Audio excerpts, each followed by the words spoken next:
I'm Shahar Azani, and in the news, Israel at war. As Israel continues its attack on Nazi Hamas organization in Gaza, what are the next steps in Israel's military campaign? And what are the challenges ahead?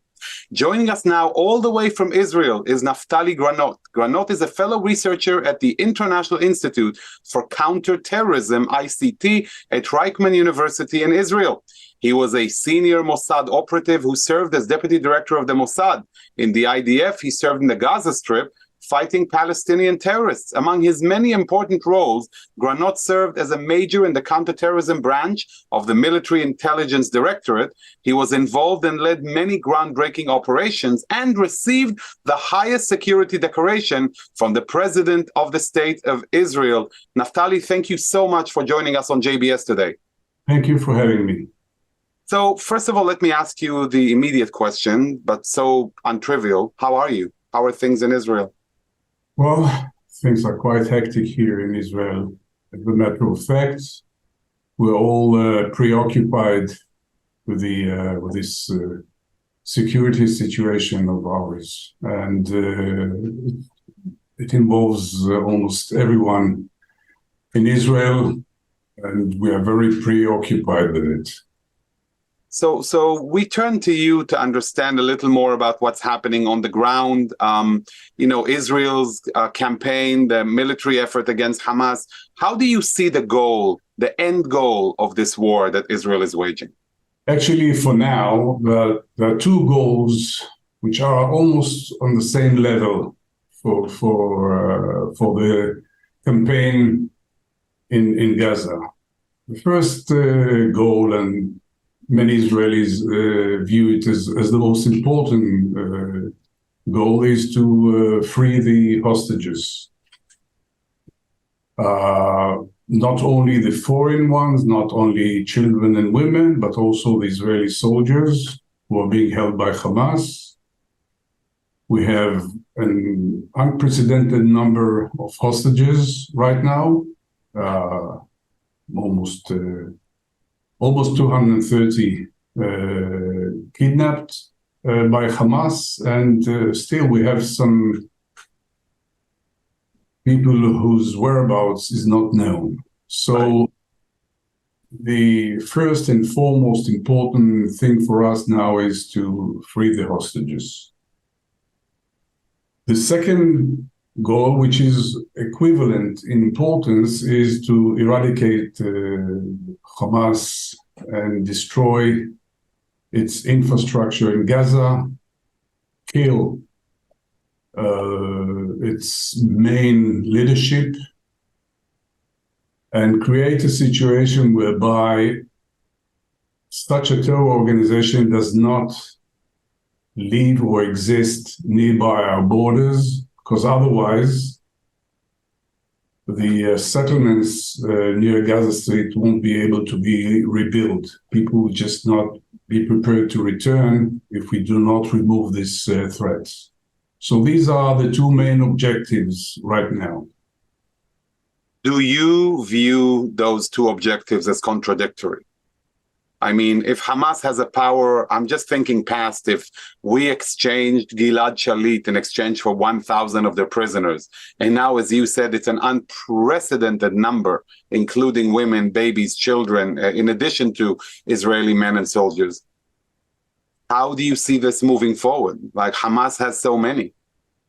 Well, it doesn't contradict necessarily, because you can imply some additional pressure, by military activity on the Hamas in order to gain the release of the hostages. So in my view, and I think many people here share it, without implying pressure on Hamas, the chances of releasing unconditionally the hostages is minimal. It won't happen. So if you want to secure the release of the hostages, you have to actually carry out a massive land invasion into Gaza Strip and put them in a situation whereby they will have to decide if they keep on holding the hostages, or better, release them unconditionally. Do you feel that the ground incursion is delayed because of the hostages? Partially. There are many considerations why it was delayed up till now. Some of them are related to the need to know the whereabouts of the hostages. Some of it is the preparation of the reserve units to bring them up to date as far as the military plans. Some of them are related to equipment that we were missing.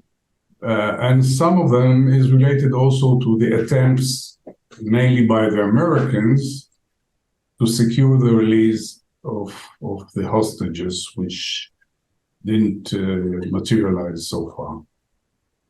We also know that when it comes to these hostages, they're not all held by Hamas alone. We have Hamas, we have the PIJ, the Palestinian Islamic Jihad, and some even claim that, rampant Gazans who entered through the fence not only looted property, but also took Israelis. In your assessment and understanding, do you think that Hamas has control over all of these 200 and potentially 30 people who are held in Gaza?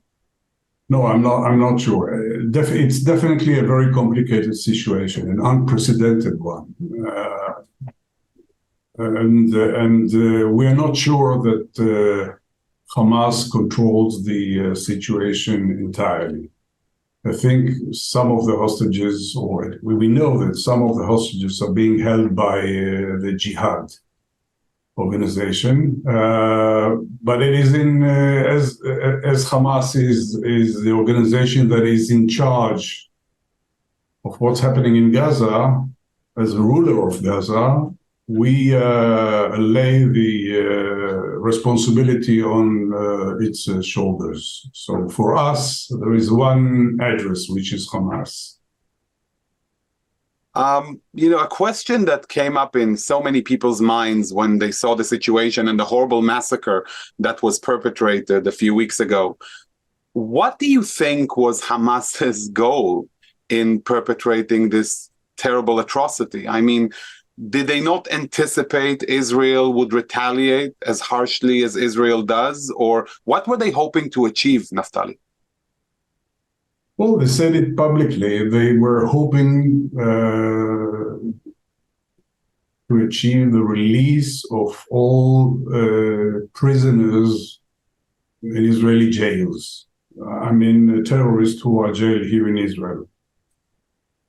And in that aspect, I think they've created a situation that it is more than likely that at the end of the game or at the end of the day, we'll have to release those prisoners. And how many approximately are we talking about?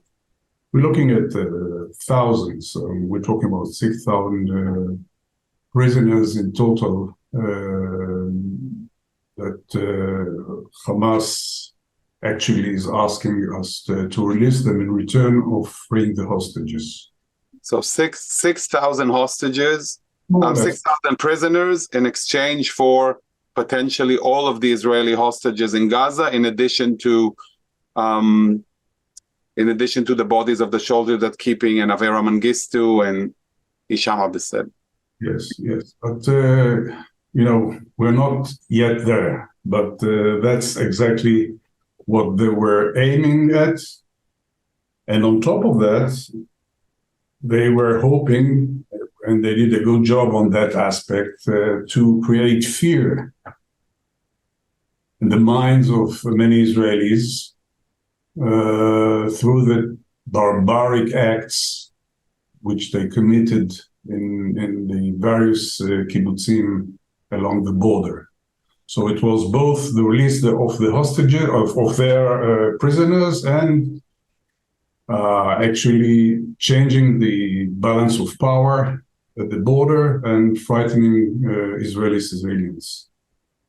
Do you think there is a chance, Naftali, that post this war, Hamas will still be a governing organization over the Gaza Strip? Is that an option? It's not an option for Israel. But we must say frankly that one cannot eradicate an idea which Right. is ahead in the minds of people.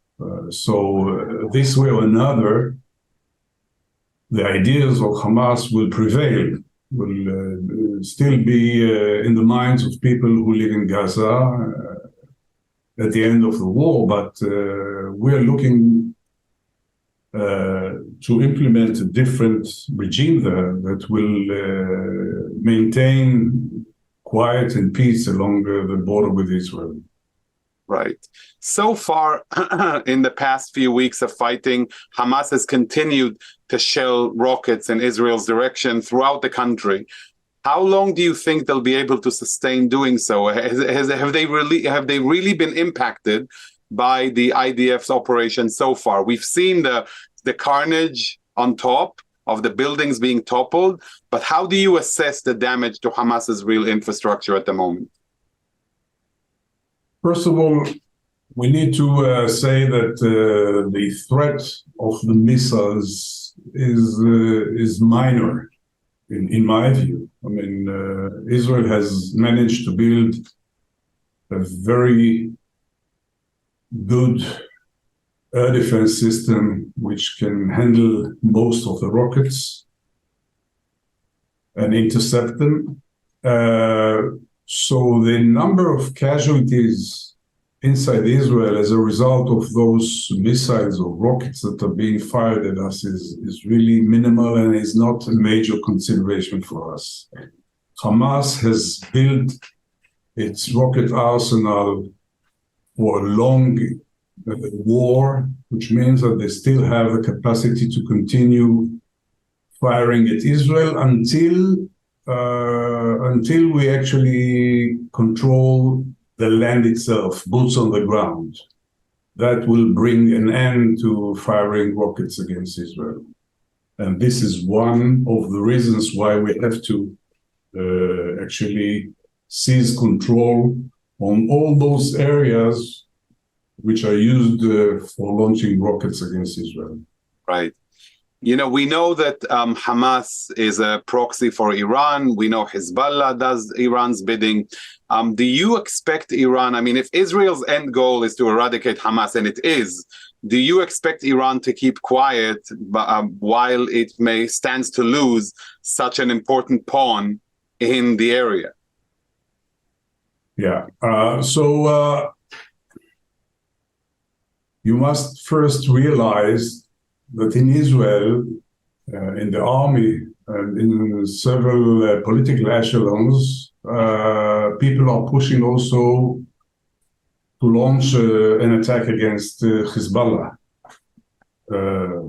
Not necessarily simultaneously, but maybe in a later stage, because we cannot, it was proven on the 7th of October that Israel cannot accept the existence of terror organizations like Hamas, like Hezbollah, deployed along its borders with such an arsenal of missiles and intentions to actually to occupy the border settlements along or Israel.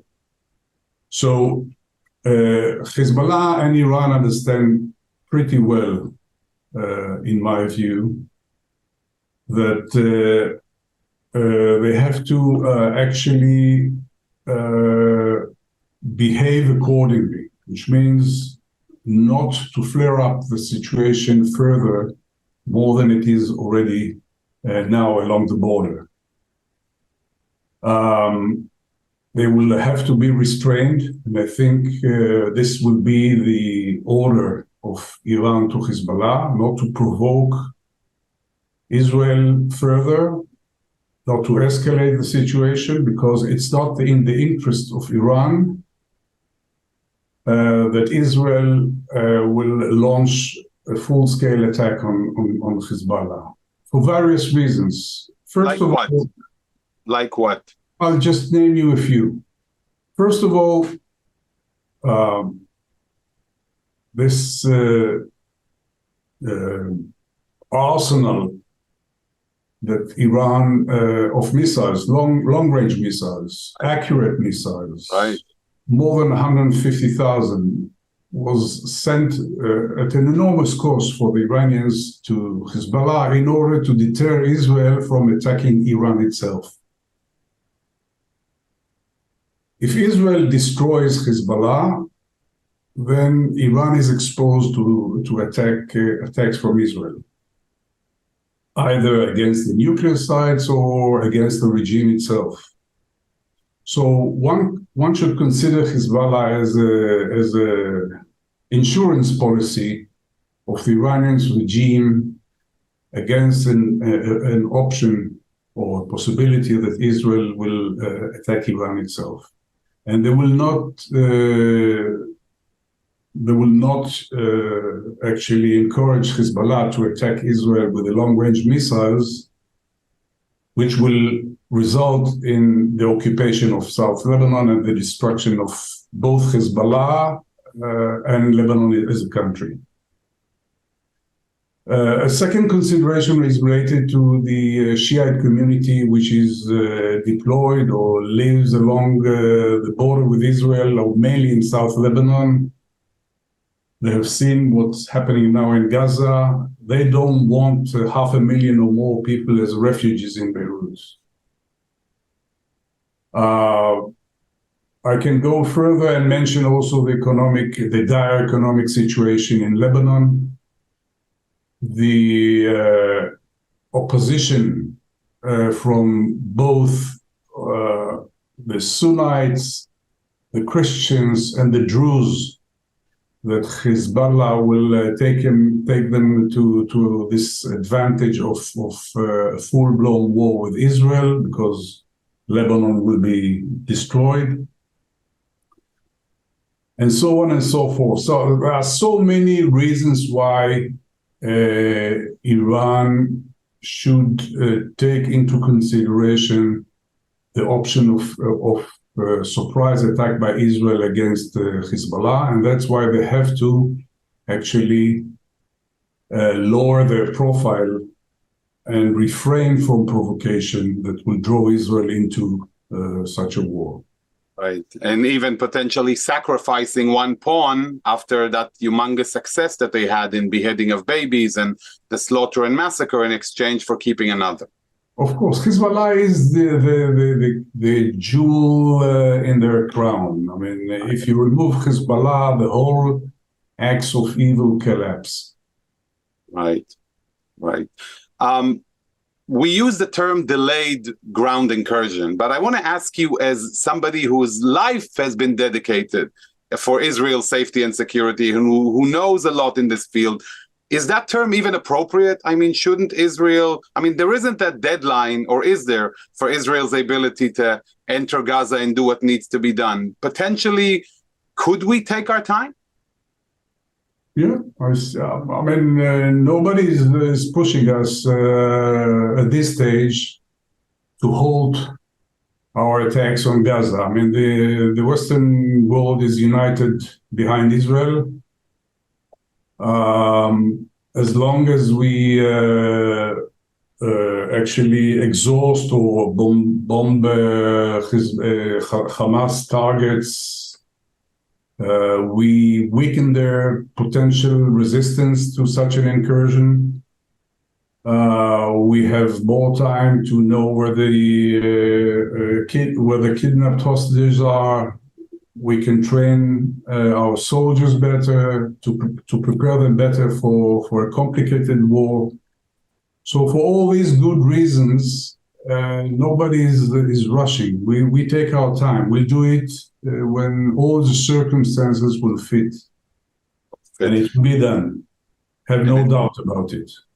That's a very important message. I want to ask you, Naftali, as a seasoned expert and as a human being and as Israeli, when you see news coming from the West, from college campuses, with demonstrators who march in support of Hamas, in support of their massacre, who call for a genocide of the Jewish people in the state of Israel from the river to the sea, How does that make you feel as a Jew and as an Israeli at this point in time?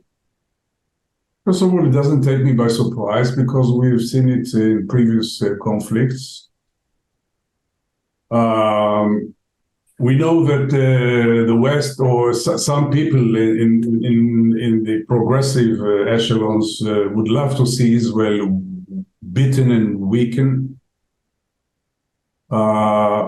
It just encourages to be more determined and more convinced that we're doing the right thing. So actually, it doesn't mean much to us. We will do what has to be done at any cost, at any price, no matter what the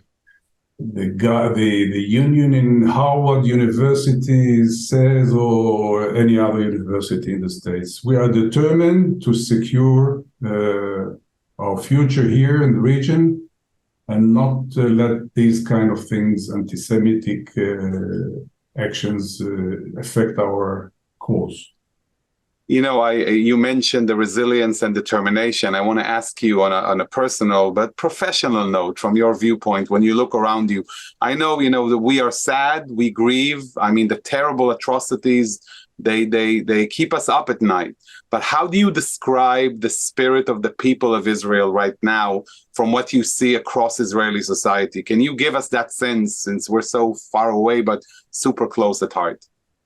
Yeah, absolutely. I mean, we feel how important it is to you, and we feel the warmth that you are granting us. I mean, it encourages very much.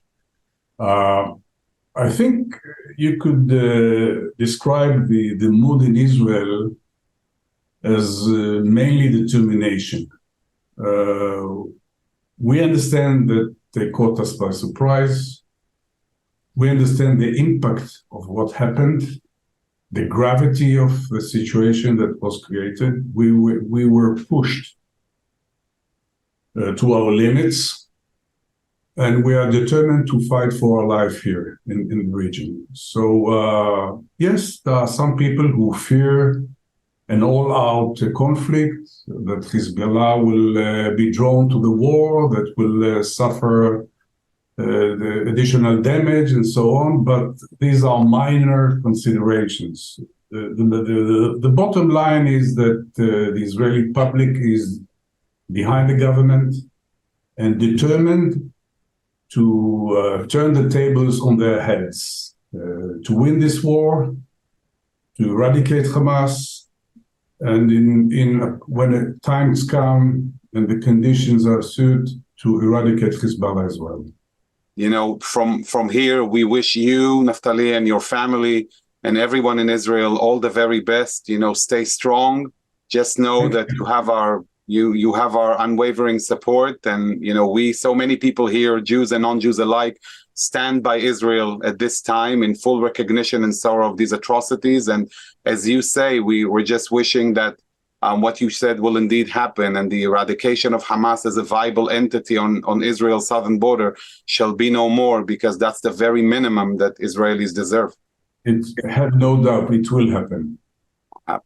We really appreciate your supporting us. It's very important to us. Yep. We appreciate your insights and your wisdom. You've really enlightened us and gave us a window into the complex quagmire that Israel faces. And we wish you all the best moving. We wish humanity all the best in its fight against barbarism and evil, because that's what it's all about. It's not just another round in the unending rounds between Israel and Hamas. This organization has shown its face to be a barbaric Nazi organization, a stain on the soul of humanity, and its eradication is well deserved. Thank you for having me. Absolutely. Thank you very much, Naftali. And to all of you, our viewers, we will continue to keep you updated as things move forward in Israel. And it's always important to remember and remind, it's not just about Israel and Hamas. This battle that Israel wages has strategic meanings for Israel and for the world entire. May we see better days soon. I'm Shahar Azani, and thank you all for watching. Am Yisrael Chai. Am Yisrael Chai.